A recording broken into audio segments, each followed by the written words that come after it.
Kemarin ada 25 personil yang kita periksa dan saat ini bertambah menjadi 31 personil.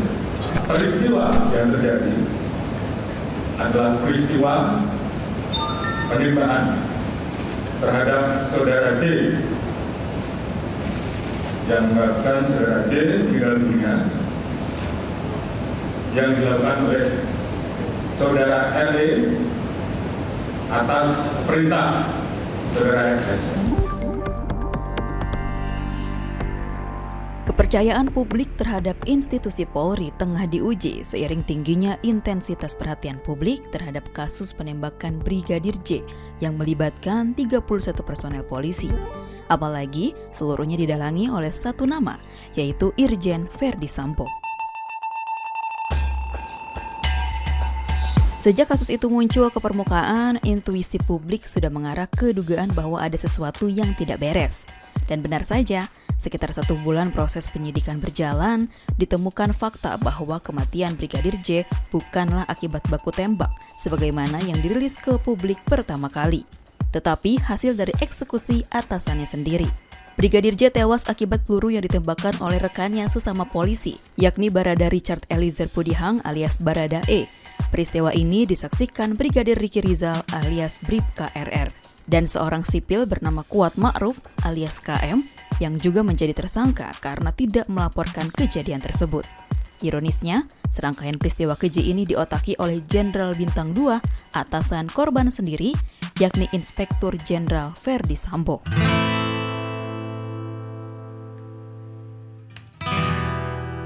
Lantas, bagaimana citra Polri pasca terkuaknya skenario rekayasa yang dilakukan Irjen Verdi Sambo?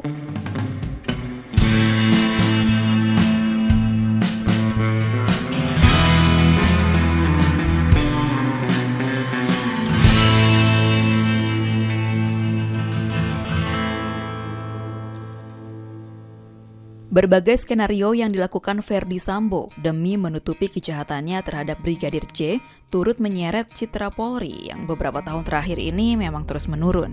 Hasil survei kelompok diskusi dan kajian opini publik Indonesia atau biasa dikenal dengan Kedai Kopi tahun 2021 menunjukkan tingkat kepercayaan masyarakat terhadap kepolisian RI hanya sebesar 66,3%.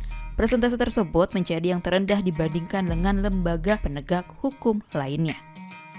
Tak hanya itu, kalau sahabat Kata Data masih ingat, hashtag percuma lapor polisi beberapa waktu terakhir pernah trending di berbagai media sosial sebagai cerminan kurangnya kepercayaan publik terhadap tingkat penyelesaian kasus di kepolisian. Hashtag ini juga didukung data BPS yang menyatakan 76,54% korban kejahatan tidak melapor ke polisi. Tak hanya itu, data dari Komisi untuk Orang Hilang dan Korban Tindak Kekerasan atau Kontras menyebut ada 677 tindak kekerasan yang dilakukan oleh Kepolisian Republik Indonesia sejak Juli 2021 hingga Juni 2022. Dari jumlah tersebut, penembakan merupakan tindak kekerasan yang paling banyak dilakukan polisi, yakni mencapai 456 kasus. Sebenarnya jelas-jelas saja ya. Kalau misalkan kita berbicara soal kekerasan, udah pasti polisi udah sangat identik dengan yang namanya tindakan kekerasan jadinya gitu. Karena satu, nggak pernah ada sebuah evaluasi, dan kedua tidak pernah ada efek jera yang memang misalkan hukuman pidana yang diberikan kepada oknum-oknum kepolisian yang melakukan tindakan kekerasan tersebut. Kita melihat bahwa di kasus Verdi Sambo ini terlalu ini adalah sebuah puncak gunung es kalau ibaratnya Bisul, karena udah mateng banget gitu. Jadinya akhirnya terbuka juga gitu, bau busuknya akhirnya kelihatan kemana-mana, di mana sebetulnya ini bukanlah barang baru gitu.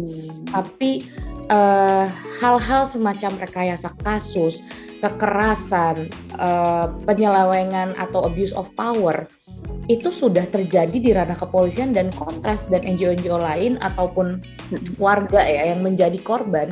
Itu sudah mungkin beribu-ribu kali meminta keadilan gitu, tapi memang tidak pernah terjadi karena tidak pernah ada mekanisme evaluasi dan pengawasan yang baik terhadap institusi kepolisian.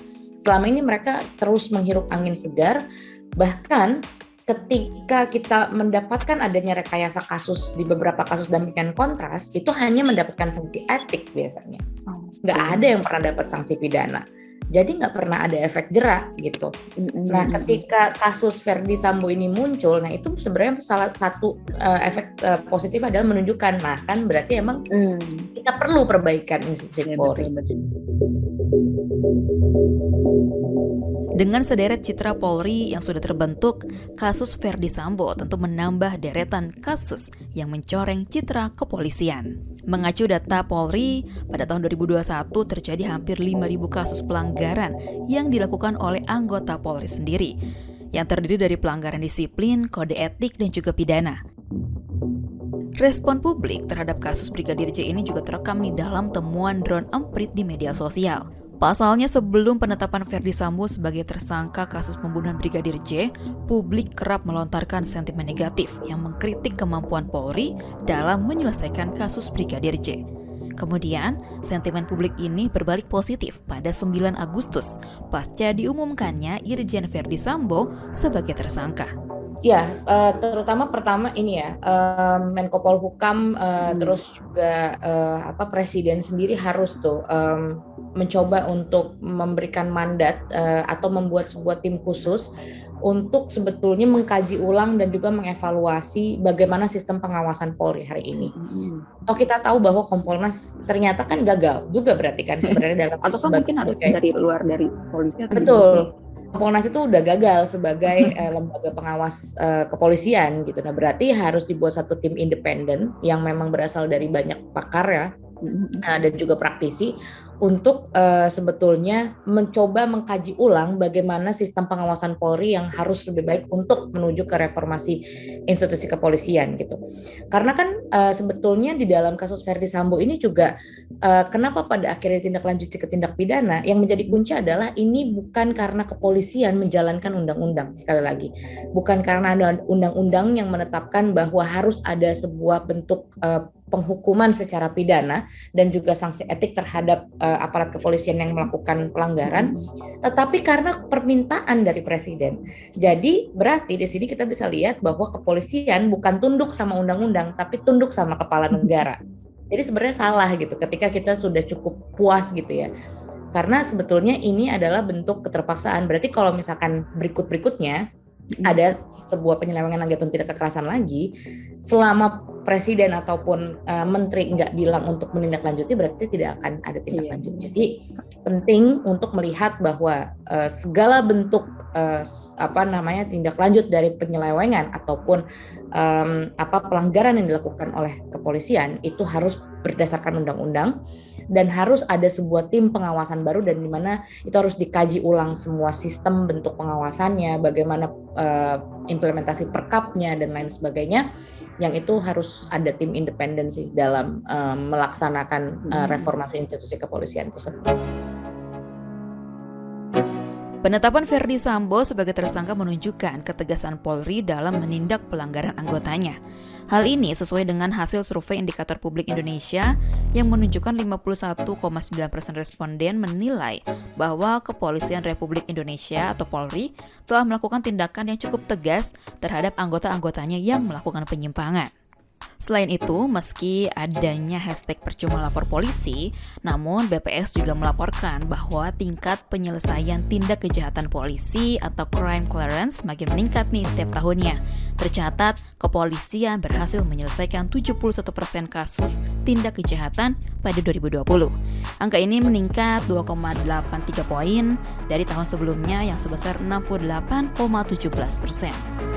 Sentimen publik tersebut menunjukkan bahwa kepercayaan publik terhadap Polri sangat-sangat dipengaruhi tingkat penyelesaian kasus dan seberapa tegas Polri dalam menindak pelanggaran yang terjadi pada anggotanya.